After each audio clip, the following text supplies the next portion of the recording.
Biblioteca de Bolso, uma conversa informal a três sobre a relação que estabelecemos com os livros. Uma ideia original de Inês Bernardo E José Mário Silva.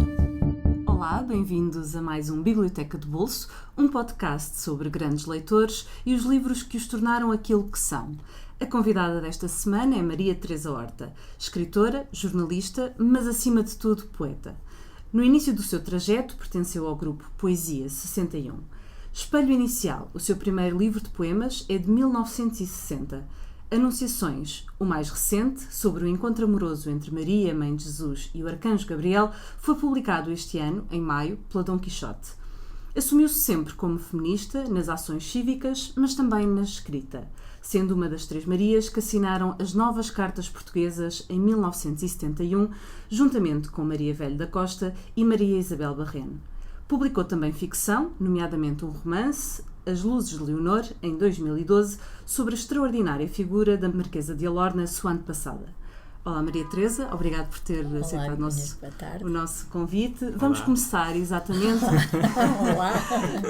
Vamos começar exatamente por esta formação feminista e pelo segundo sexo da Simone de Beauvoir.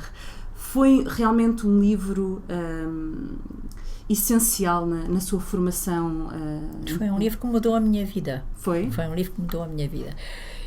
Eu devia ter perto de 15 anos. Uhum. Estava no Filipe de Lencastre, tinha lido já às escondidas a biblioteca do meu pai e não tinha dinheiro para comprar livros e estava num grande impasse. Tinha uma colega que tinha um pai que tinha uma biblioteca muito grande. Eu ia lá à casa e ela começou-me a emprestar às escondidas livros do pai. O pai tinha muitos livros em francês, língua que era dada nos liceus, nem nos perguntavam o porquê, era a nossa segunda língua, digamos assim. Mas uma coisa é estar no liceu e ter francês. Exato. Outra coisa é ler em francês. Mas como na realidade é mais forte a minha paixão pela leitura, aquilo que eu pedi nos meus anos, devia ter pai 13 para 14 anos, foram duas coisas. Foi um dicionário de francês e foi uma como é que se chama? Daquelas coisas da luz. Uma lanterna. Uma lanterna pequenina. E ninguém entendia porquê. Porque eu lia debaixo da cama, descia, portanto, os cobertores e lia, porque a minha mãe passava a vida a dizer: Teresinha, apaga a luz, Teresinha, apaga. E eu resolvi, mas assim eu não via, descia, os cobertores não viam nada. Então aquilo que eu queria era ter uma lanterna pequenina, porque dava jeito grande debaixo da cama, ainda por cima eu era também pequenina, não é? Digamos assim. E então lia com a lanterna. Foi assim que eu li Simone, com o dicionário ao lado. E porquê a Simone? Porque eu já tinha lido quase tudo também da biblioteca do pai da minha amiga, e ficaram os franceses para o fim. Quando eu olho, a única mulher que havia na biblioteca era a Simone de Beauvoir. Achei muitíssimo interessante estar lá uma mulher em francês e disse: é este. Eram 2 volumes. Exato. E primeiro trouxe um e depois trouxe o outro. Só que isto é muito interessante. Depois li Simone de Beauvoir com um francês do liceu e com 14 para 15 anos era complicado. Só que toda a minha trajetória até aí passava por 2 coisas importantes. Uma é a desobediência, obviamente, não é? Que fez com que o meu pai me achasse tão desobediente. Meu pai era um homem muito católico, um médico muito católico, aquele católico que naquela altura ia ouvir missa ajoelhado e com livro de missa. É impensável, naquela altura os homens em Portugal ficavam normalmente no final da igreja, no fim, com os seus chapéus, que usavam chapéu, atrás das costas, não é? Com as mãos atrás das costas, e não ajoelhavam, raramente ajoelhavam.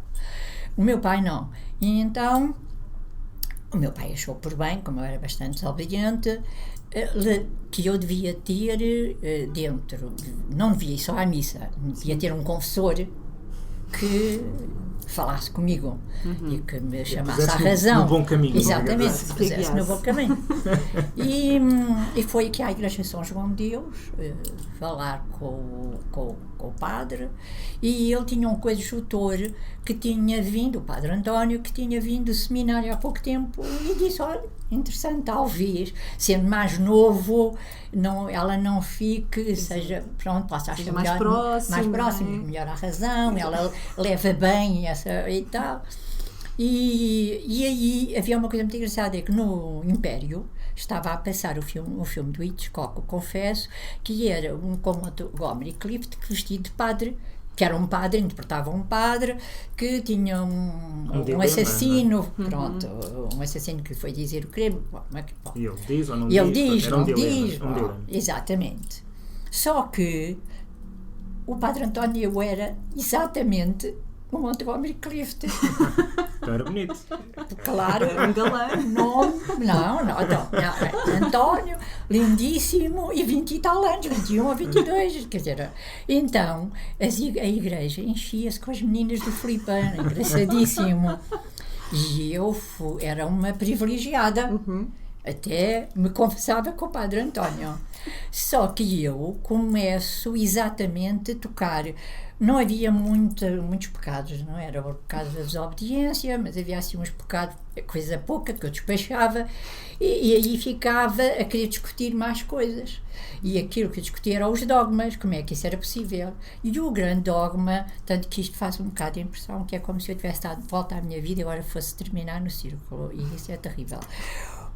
Era a Imaculada Conceição. Era aquele dogma da Virgem que é engravida, do Espírito Santo. Isto é um absurdo. Eu disse, isto é um absurdo. E ele disse, olha, isto vamos então por partes. Vamos dividir. Aqui é para os pecados. Se quer discutir, a Maria Teresa é cá, vamos discutir aqui fora. Então eu passei a discutir com o padre António fora, tudo o que era teologia, no fundo era isto, o que era um absurdo naquela altura. Uma menina de 15 anos e dizia, não acredito, sim, não acredito, isto é um absurdo, vocês são os mentirosos, porque isto não tem, é perfeitamente absurdo. Como é que uma mulher engravida numa pomba que é o Espírito Santo e que vem de lá de cima, e porque é que ele lá em cima havia de olhar cá para baixo e fazia um dolitá, olha, é aquela que está ali em Nazaré, quer dizer. E a coisa começou a ficar assim complicada. Até que era um caso bicudo, Maria Teresa. Era um caso bicudo. Até que eu disse, não quero mais, não sou católica. Acabou-se, não acredito mais até hoje. Aí fui ter com o meu pai, disse, chegou ao domingo, éramos 8, todos para a missa, como era hábito, depois do pequeno almoço, todos para a missa. Eu disse, eu não vou, porque não acredito em Deus. 15 anos dizer uma coisa destas naquela altura, que não é agora. E aí parou tudo e ele diz, vais mesmo, que é isso, não acreditas em quem? Tu não estás bem de cabeça, olha, e vais mesmo. E depois eu disse, então eu vou. Mas o pai vai saber que eu estou lá dentro e dizer, não acredito. Ele aí chama-me outra vez lá dentro, então eu passei a ficar todos os domingos, ficava doente entre o meio-dia e a uma. Ai, de ti que digas aos teus irmãos. E então eu entre o meio-dia e uma estava doente, e as crianças são impressionantes, porque passou a ser assim. Então isto é que a Teresinha não pode estar doente está doente aos domingos ao meio-dia. Quer dizer, é doente com hora marcada. Exatamente. Ora, isto é para dizer que, na verdade, quando vem a Simone de Beauvoir, e havia os primos, e havia os irmãos, e havia as irmãs, podiam fazer coisas os irmãos, e as irmãs não já podiam. tinha noção dessas injustiças. E o meu pai não tinha lá em casa também nenhuma mulher na estante também. Portanto, o pai da minha amiga não tinha nenhuma mulher. E eu, quando perguntei à minha avó, muito pequena, mas não há nenhuma mulher escritora? E ela disse, claro que há muitas. Porque a minha avó era sufragista, mas isso é outra história. Então, está aqui chamada, já é de família. E, portanto, ela disse isso, e a minha mãe disse mais. Disse tanto que eu tenho aqui o retrato da tua avó, que tu vais ao palácio, e nós íamos muitas vezes, e vês lá e gostas tanto. Não é? Sim. E apresenta-me a Leonor, é a poetisa. Para mim foi aquilo, foi pedra-toque, eu acho. Havia uma mulher, portanto eu passei a desejar escrever, não era? Por outro lado, é possível ser escritora. É possível haver uma mulher exato. escritora. Sim. Porque eu estava desmoralizada, só havia homens nesses instantes e de repente dizem-me, tu podes ser escritora. A minha avó foi escritora no século XVII, XVIII. Então, eu posso ser escritora hoje, não é? E quando eu pego na Simone, isto era sempre disparatado. E depois vinham notícias no Diário de Notícias, em que diziam as sufragistas, as feministas, a coisa ainda era muito sufragista feminista naquela altura, eu era pequena, e havia, o meu pai dizia sempre, são doidas, são umas loucas, umas doidas, porque ele nem passava para a cabeça que a mãe era, não é? São umas loucas, umas doidas e umas malucas. E a minha avó dizia, não são mulheres que sabem o que querem. E isto foi uma coisa que me ficou. Quando eu começo a falar com a minha avó deste tipo de coisas, ela a dizer, tens razão, e dizia-me outras. E a minha mãe era uma mulher completamente diferente da maioria das mulheres também. E eu chego a Simone de Beauvoir. A Simone de Beauvoir diz que eu não sou louca, que eu tenho razão. No fundo é isto. Eu começo a ler a Simone. Não só ela me traz um acréscimo disto tudo e me diz... digamos, de uma forma completamente clara e de livro publicado, de escritora conhecida, de filósofa, me diz, tens razão, mais ainda, é isto, e foi aquilo. E também lhe deu instrumentos de pensamento sobre o que instrumentos de pensamento. Feminista, exatamente, o que é ser mulher. O que é ser mulher. É mais isso, o que é ser mulher e o que é que nós temos que fazer para ser pessoa. Não é mulher, pessoa, porque não é aquela mulher que eles queriam. Éramos educadas. Eu lembro-me ainda, vocês vejam, quando os meus pais se separaram, o meu pai dizia a uma tia velhinha, o que vale é que eu fiquei com 3 raparigas que, portanto, não precisam de estudos nem nada. E o meu pai era médico, um homem que lia, um leitor. Isto é impressionante, não precisa de estudos nem nada. A Simone veio-me dizer exatamente o oposto disto, não é? E eu fiquei maravilhada, completamente maravilhada, e a partir daí eu tinha, como é que eu ia dizer, raízes, havia como se eu tivesse raízes que me davam razão. E portanto a Simone muda a minha vida. Eu passo, todo o meu pensamento, digamos assim, vai buscar força na Simone, vai buscar razão na Simone. É um livro fundador. É um livro fundador, não tenham dúvidas nenhumas. E ela ainda por cima escrevia, e depois fui atrás dela. Exatamente, não é? ainda por cima escrevia, pensava, ela escrevia, era pensava, autónoma. era conhecida como escritora. Exatamente. Era conhecida como pessoa, era ouvida, era escutada. Era diferente aquilo que me diziam. Aquilo que me diziam é que as mulheres, essas eram umas loucas, essas eram umas malucas. E ela vinha mais, porque o 12º Sexo não se limita a ser um romance, é um livro, não é? Que nos diz, que nos dá um motivo, que nos explica historicamente o porquê. Não é? E continua mesmo passados estas décadas a ser um livro válido. É um livro fabuloso e válido, completamente. E necessário também. E necessário para as mulheres ainda hoje. E eu lembro-me de quando vi a Simone a primeira vez na vida, ela veio cá depois do 25 de Abril, eu quando ia a Paris, procurei a Simone por todo o sítio, conheci Camus, conheci essa gente toda, até porque levei uma carta do Cardoso Pires para dar ao Boris Vian e portanto conheci essa gente toda, nunca consegui. Eu ia aos cafés onde eles iam, sabia o sítio onde eles sentavam, porque eles me diziam, os empregados, exato, que agora já não existem, e eu ia lá e eles nunca estavam, eu acabava de ser, eu nunca os conheci. Era como aquela fã que persegue o seu ídolo em todo lado. Nunca consegui, quando conheci tanta gente ter sozinho. Inclusive o Camus, que era um ser único e maravilhoso, triste, nostálgico, lindíssimo, porque era assim que eu ouvia, não é? Eu era uma miúda, tinha 18 anos, 19, e foi tão bonito. Nada deles. Até que a Simone veio cá no 25 de Abril e disse, não dou entrevistas. E eu disse no Expresso, eu estava no Expresso, a fazer a parte literária do Expresso. E eu disse no Expresso, perguntei à Simone se ela não daria à Maria Teresa Horta das cartas portuguesas. Ela disse Que ela que sim. conhecia. Claro, nós tínhamos mandado para ela. As novas cartas foram mandadas para a Simone e para a Margarita Duras e para a Cristiane Rochefort, que eram mulheres feministas, escritoras feministas, estavam ligadas a movimentos feministas. Sobretudo a Simone estava ligada a um movimento brasileiro, latino-americano, que sabiam português. E aquilo que nós mandámos na carta, que claro que não foi enviado, foi um amigo da Isabel que, com muita coragem, porque fosse apanhado na fronteira, era preso. Claro. Não é? Nós estamos a falar antes do 25 de Abril, levou os 3 livros e entregou-os em mão com quartas dentro. E entregou à Simone, o que nós dizíamos era peça às mulheres latino-americanas que vejam, porque isto não é um panfleto, isto é uma obra literária, o que que está a passar é isto. E nós vamos presas, nós não sabíamos que vinha aí o 25 de Abril. Claro. Exatamente. Então, e depois, e esse encontro com a Simone, como é que foi? E esse encontro com a Simone, a Maria de Lourdes Pinta Silva estava lá no hotel e disse, eu nunca tinha visto coisa mais interessante, porque a Simone sai do elevador, linda de morrer, com o seu turbante verde, com os olhos azuis. Ela era uma mulher linda, não é? Linda, com umas mãos lindas. E ela sai, olha para mim, fica parada porque encontrou a Maria Teresa Horta das Novas Cartas.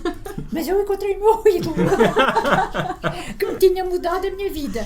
Pronto, deixei de saber francês, inglês, português, qualquer língua. Ofuscado. Ficámos as duas paradas, a olhar uma para a outra, sem conseguir, eu não conseguia falar. Até que ela lá me falou e disse, Maria Teresa Horta, dê-me um abraço. Que prazer em vê-la no Portugal Livre. E disse, então vocês já não precisam de acabar o julgamento. E eu disse, não, nós queremos acabar com o julgamento para até ao fim. Sim. Porque nós queremos ouvir do juiz, não, o livro não é pornográfico, não é obsceno, não é atentado à moral pública, não é? E ela disse, acho que fazem muito bem, não tinha pensado nisso, mas acho que fazem muito bem. E a partir daí, pronto, fiz a entrevista com a Simone, só que o Expresso estava a fechar naquele dia. Eu sei o que isso é. E então eu só tive tempo de tirar um bocadinho pequenino, que Claro. foi o que vem na primeira primeira página. Pois. Porque depois já não havia mais. Depois também estava na Flama com a Edith Soeiro, também ela publicou o resto e depois ainda foi para a Revista Mulheres. Foi assim dividido por 3. Os 3. Mas foi realmente uma experiência espantosa. Porque eu disse-lhe mesmo que ela tinha mudado a minha vida e mudou. Eu não sei bem se não tivesse tido aquele apoio.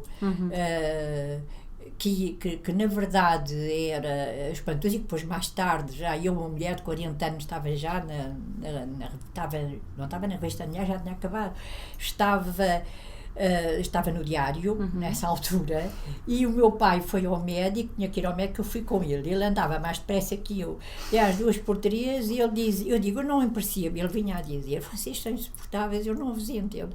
Eu disse ao pai, eu não entendo o pai. Porque adora, porque ele tinha a única mulher, depois apareceu a Simone de Beauvoir na estante dele. E eu disse, eu não compreendo como é que o pai tem a Simone de Beauvoir na estante, ainda por cima, quando ela realmente foi tão importante para mim, aquilo que eu não, que me ajudou a ser aquilo que o pai não quer que eu seja, ainda hoje. E ele diz-me isto, pá, espantoso. É que de vez em quando nascem umas mulheres inteligentes. Eu fiquei parada na Avenida da República e ele continuou a andar, depois olhou para mim e disse, o que é que estás aí parado? Disse, desculpa, isto é inconcebível, não, eu já tinha passado 25 de Abril, ele ia votar de cravo, eu não sei o que eu a dizer coisas Não leu dele. bem o livro da Simone de Beauvoir. Ou pelo menos não compreendeu totalmente. Não, acho que não. Se calhar vamos passar para o segundo livro e para um segundo encontro poético muito forte com a Emily Dickinson, que tinha tudo para dar errado. Era isso que eu ia dizer, porque são quase pessoas e poéticas opostas. Entre a Maria Teresa e a Emily Dickinson parece opostos, quase. Parece o meu avesso. Exatamente, é o avesso. Eu acho que eu de vez em quando sinto que preciso de alguém que me dê esse avesso, que eu não encontro nem no meu, porque eu acho que não tenho avesso, acho que é tudo igual, o meu avesso é igual ao direito e portanto sinto resvalar, e a Emily Dickinson toma conta de mim, num bom sentido da palavra, não é toma conta para me proibir, não, eu não vou para sítio nenhum, quer de Portugal, quer do estrangeiro, que a primeira coisa que eu meta na mala não seja um livro da Emily Dickinson, porque senão não vou, nem que eu volte para trás, eu venho buscar. Há quem ponha a Bíblia, a Maria Teresa põe a Emily Dickinson e leio Emily Dickinson. E mais, faço uma coisa que nunca fiz na minha vida, escrevo nos livros da Emily Dickinson e faço poesia, ao lado da poesia. Eu vou mostrar. Estamos a ver agora o livro. Portanto, a edição dos 100 poemas. Tenho poesia sua ao lado dela. Minha, sim. Portanto, o direito e o avesso, quase. Se calhar o direito e o avesso. Na mesma página. Na mesma página, está a ver? Sim. A lápis e a lápis e a caneta, seja o que for, porque este é meu. Quando é que se deu o encontro? Quando é que... Já bastante tarde, já mais tarde. Eu li Emily Dickinson na tradução do Jorge de Sena. E que foi a mesma coisa. Apareceu numa livraria um livro de poesia, na Barata, onde eu ia, apareceu um livro de uma mulher que escrevia poesia. Não se publicava poesia, muito pouca, e nunca se publicava poesia de mulher. Eu conhecia muito pouca poesia feminina, porque mesmo as traduções das russas, tudo isso chega muito depois, não é agora que se vai iludir isso, não vale a pena. Porque na realidade, mesmo depois do 25 de Abril, então a poesia logo depois do 25 de Abril, ninguém queria saber. As pessoas estavam sequiosas, queriam conhecer era o Carlos Marx, o Engels, a poesia então fez ali um um buraco imenso ao princípio. Ninguém comprava. Mas quando eu compro o Jorge de Sena, e o Jorge de Sena dentro do livro diz, e ela é uma mulher e tem tanto talento, então, eu quando fui para a Emily Dickinson, com tanta vontade de amar e de ler, já, e é tão revoltada, não é? Que aquele homem que era um grande poeta que eu conhecia, que era um homem tão inteligente, e que falava connosco mulheres como se realmente fôssemos, por vistos, homens, não é? Como ele dizia, e que nós nem dávamos por isso, e de repente ele disse uma coisa, um disparate, uma coisa horrível destas, uma coisa machista destas, como é que é possível? Até a mulher, ela é gênio, ora veja bem, e é mulher. Como se fosse quase um espanto. Exatamente. Como se fosse quase poder ser mulher e gênio ao mesmo tempo. E as traduções eram muito boas. Só que, mas eu já fui, eu como li primeiro, conheci o Jorge Sena, estava com muita curiosidade de ler, porque o Jorge Sena trazia uma mulher até mim, então eu ia ler o que é que ele tinha para dizer dela. Antes de ler a Emily Dickinson, eu tinha lido 2 ou 3 poemas, e aí li aquilo, fechei, já não li o resto dele, e fechei e abri a Emily Dickinson, que vem dizer completamente o contrário, porque eu penso hoje que a Emily Dickinson não é tão obediente assim, não é tão branca assim como o vestido dela. Eu acho que ela no fim, quando se põe em casa, quando se fecha no quarto, fecha no quarto, se fecha em casa com os seus grandes aventaches de poesia, porque ela fazia a qualquer hora do dia, e tinha aquele toda de branco, e havia uma espécie quase de encarnação da poesia. Ela vivia poeticamente. Exatamente, é isso que eu pensei, e muito provavelmente a maneira como eu vivo hoje em dia, eu pergunto a mim próprio se não tem nada a ver com a mesma maneira como ela vivia. Há vários pontos porque de contacto eu neste momento que acabei com o jornalismo, e quando eu acabo a Leonor, disse ao Luís, agora eu vou voltar para o jornalismo, e vejo o espanto estarrecido a cara dele, e vais que eu adoro o jornalismo, e é aquilo que me dá chão, porque senão eu levanto o voo. Ele disse, é incrível, e eu não, e a partir daí eu acho que enlouqueci de poesia, porque estou sentada com poesia ao meu lado, tenho os livros todos ao meu lado. Está sempre a acontecer, não é? Está sempre a acontecer. Eu faço poesia de manhã, à tarde e à noite, eu acordo com poesia, não me deixa dormir, e isto eu acho, se na realidade eu não adquiri isto por amor a ela, ou se ela na verdade não era não será o meu avesso, sendo que eu acho que ela não tem avesso, nem eu tenho. O meu avesso e o meu direito é igual. É uma continuação, e eu penso que ela também é, porque a Emily Dickinson era muito desobediente. Ela teve uma grande paixão, que não foi para um homem, foi para uma mulher, pela cunhada, não é? Que é aquilo que é bastante claro. Isto já é uma desobediência enorme naquela altura.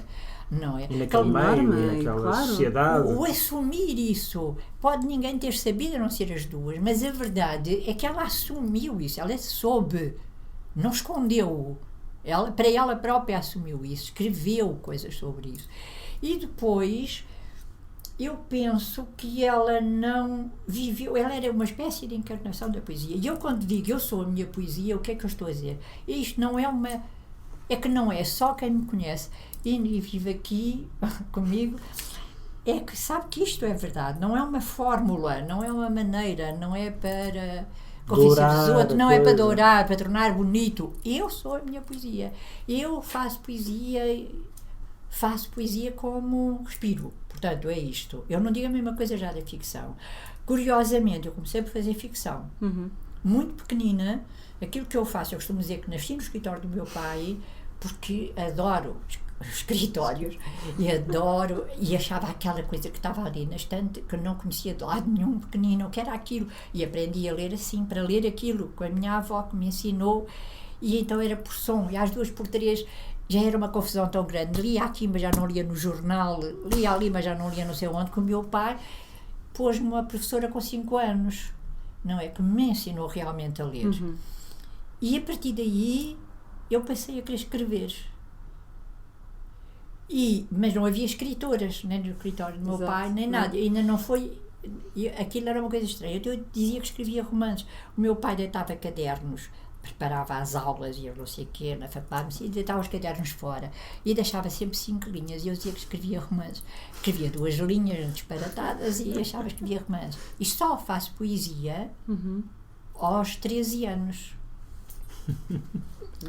E me apaixono pela poesia completa, porque o meu pai não tinha poesia em casa, a não ser Camões, que eu amo, porque era a única poesia também, não é só porque era, mas também era o poeta que eu conheci desde sempre. Sim, eu só sabia que havia poesia por Camões. O meu pai não tinha poesia, porque o meu pai não gostava de poesia. Mas por falar em ficção... Vamos passar para o último livro, que é A Ausência de Loevestein, da Marguerite Duras. Que muda a minha escrita. Que muda a sua escrita. De ficção. Eu disse-lhe isso também a ela, porque eu conhecia as minhas escritoras, quase todas, tivesse a ficção. É um privilégio. Andei com a Duras aqui, não é, em Lisboa, durante tanto tempo. Quando ela se foi embora, eu pensei, ela vai no avião, eu tive entre uma pena e um alívio, porque eu nunca vi ninguém tão desobediente na minha vida. Ainda mais do que Maria Teresa. Eu nunca vi. Era uma coisa impossível, eu ficava fascinada e ao mesmo tempo temerosa, porque ela era um incentivo, eu ainda se pior do que já era, ou melhor do que já era, não sei. Eu sei que era uma coisa terrível.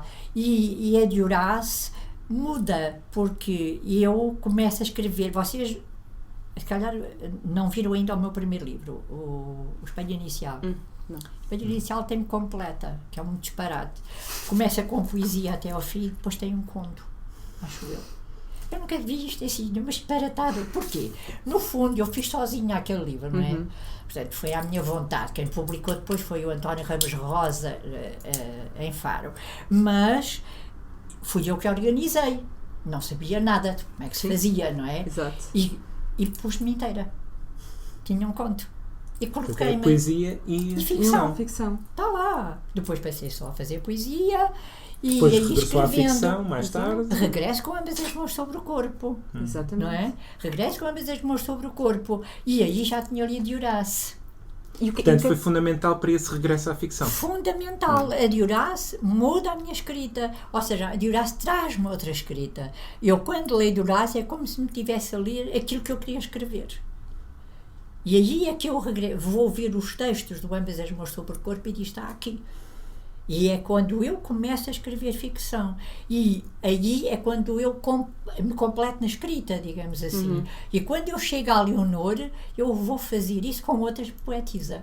Eu vou chamar até mim uma antepassada minha, que por ser mulher chegou ao final da vida sem ter um único livro publicado, não é? Deixou o livro quem publicou foram as filhas, ela não, porque as mulheres não publicavam livros, não é? E ela, que era tão desobediente, permitiu uma coisa destas, e na realidade e ela estava completamente morta aqui, ninguém falava da Leonor. E fui ter com ela, até porque ela era também tão desobediente na sua época, que no fundo, o que é que nos liga estas pessoas, estas mulheres que eu estou aqui a falar? A desobediência. Exatamente. É um tratado sobre a desobediência. A Emily Dickinson, que eu acho que era muito desobediente, à maneira dela. Ela mete-se em casa e nunca mais sai. É outra forma de desobediência. É outra forma de da desobediência, porque ela não cumpre as regras da época. Ela recusa-se a casar, não cumprimentava as pessoas, não ia ao sítio nenhum, escrevia todo o dia. Apaixona-se pela cunhada. Apaixona-se pela cunhada, deixa de vestir como as outras mulheres, passa a vestir toda de branco de inverno, de verão, de não sei o quê, e pior ainda, deixa de pôr os pés na rua, porque ela acha que na rua se distrai de escrever, como ela dizia. E, portanto, ela não se queria distrair dela, que era uma coisa que era proibida às mulheres. As mulheres nem sequer davam por si próprias, as mulheres eram os outros. Não é? Era a escuta dos outros, era o cuidado dos outros. São cuidadoras, são ouvidoras. Sim. E é isso que a Emília disse, nunca foi. Ela recusou-se a casar, arranjaram-lhe namorados, e ela nunca se quis casar. No fundo, esta mulher que parece tão obediente, esta mulher que parece tão cumpridora, resignada, e que no fundo parece ter uma poesia tão apaziguada, se vocês lerem Emília Dickinson com outro olhar, verão que aquilo tudo que está ali dentro são maneiras, metáforas, maneiras de dizer o contrário. Ela, quando fala de Deus, é um desatino, porque ela diz sempre o contrário. Diz, estás tu aí tão bem... Trata Deus de uma maneira que eu até fico, não é? Estamos a falar de outra época, estamos a falar de insolência, com uma insolência, quase, com desafio. Com um atrevimento. É quase com um atrevimento e com um desafio, que eu acho uma coisa espantosa. E todas estas mulheres têm isso em comum, a desobediência. A desobediência. E no caso da Lol Weisstein, porquê este livro em particular da Marguerite Duras? Porque este livro em particular trata de outra mulher. Esta personagem era uma mulher verdadeira, não é?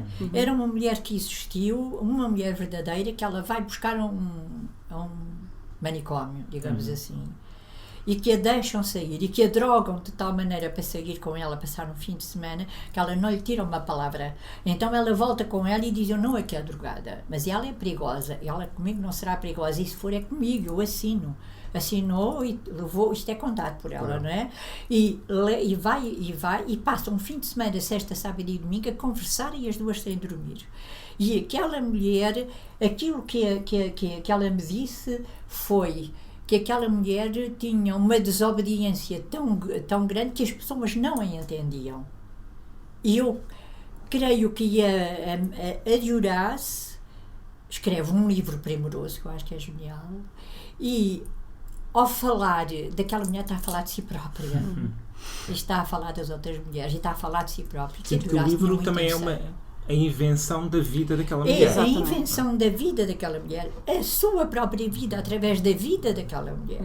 A paixão que aquela mulher tem pela mãe, e eu tenho para a minha, é uma paixão insana. São paixões que nos vacinam contra esse tipo de paixão por um homem que depois nos possa desmanchar a vida, como a mãe da Duras fez à Duras e a mãe daquela mulher fez àquela mulher.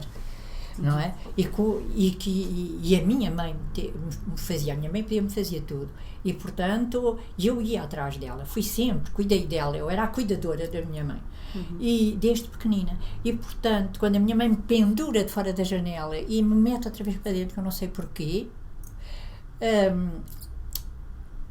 e eu esqueci tudo naquela altura exata, aquilo que eu penso, e continuei a amá-la desesperadamente. Aquilo que eu penso tem muito a ver com este romance da Duras, porque aquilo que a Duras fez com a mãe dela, que lhe arranjou um amante chinês, que a meteu nas mãos dele, ela era uma menina de 11 anos para 12, e ela adorava aquela mãe até ao fim, foi um pouco, é um pouco esta von Stein. E aquela mulher louca que ali está dentro e que ela nunca quis ser, e quando morre acaba por ser um pouco.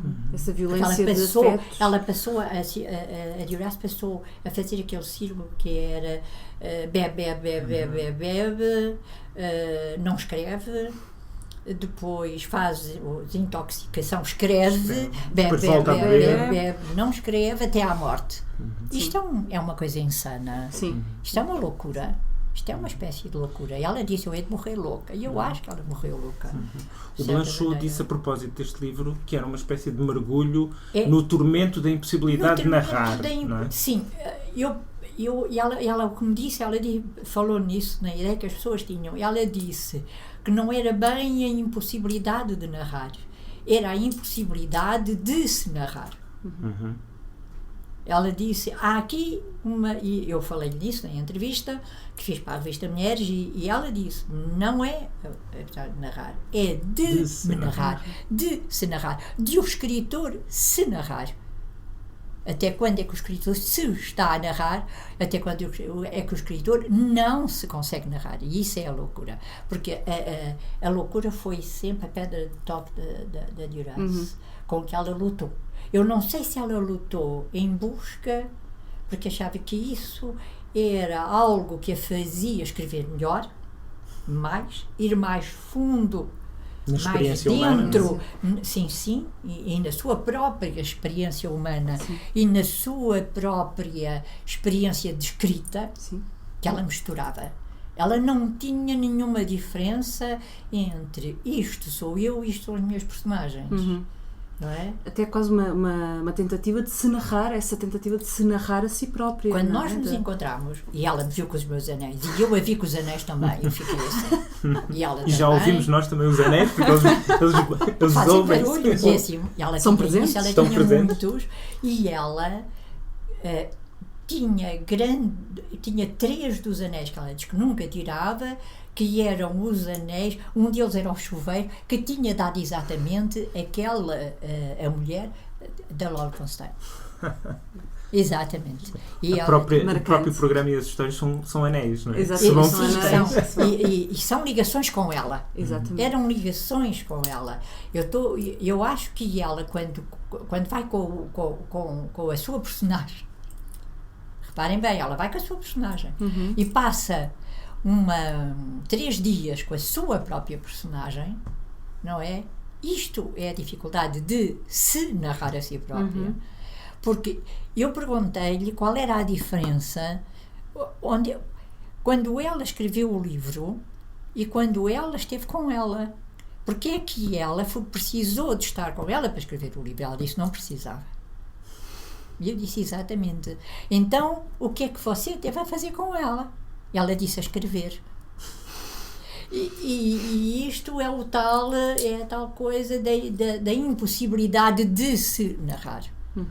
Ela achava que nunca se narrava o suficiente, que nunca se narrava. Agora, ela concordava que todos os livros de Eva eram a sua própria narração.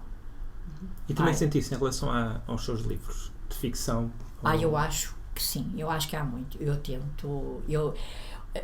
Curiosamente, menos de ficção. Eu consegui... Mais nos de poesia. Eu acho que mais nos de poesia. Sim. Agora, o que é certo é que quando eu estava a fazer a Leonor, as pessoas me diziam, e por exemplo a Wanda Anastácio, que é uma historiadora da Marquesa da Lorna, da Leonor, dizia, eu nunca vi nada tão parecido com a Teresa. Ela não tinha olhos azuis, ela tinha castanhos, dizia, não tinha olhos azuis. E quando eu estava a fazer a Maria, o Luís começou a ver os poemas e disse, parecido aquela é contigo. E eu disse, das Anunciações. Sim. E eu disse, que disparate, reage muito mal aí essa conversa. Digo só, não é. Mas pergunto a mim própria até que ponto é que na realidade não é isso. Não é um pouco eu ser a minha própria personagem, mas eu fazendo o contrário da Duras, porque a Duras não há ali nenhuma personagem, a não ser aquela que a gente não conhece e que estava internada e que voltou a ser internada e que ela não voltou a procurar. Não é? Portanto, não a tirou de lá.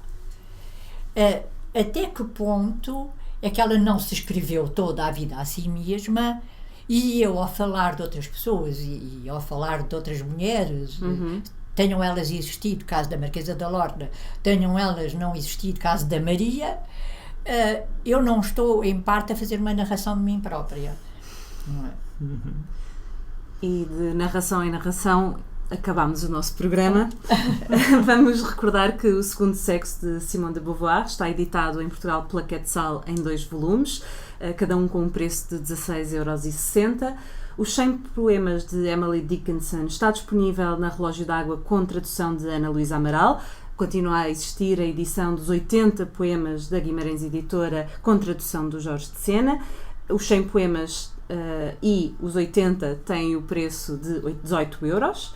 E a ausência de Loevestein, de Marguerite Duras, teve uma edição pela Difel, que já não está disponível para venda em Portugal, mas poderão encontrá-la em bibliotecas ou alfarrabistas, e para quem o quiser ler em francês, pode sempre aventurar-se, está disponível a partir de 5,90 € na Amazon francesa.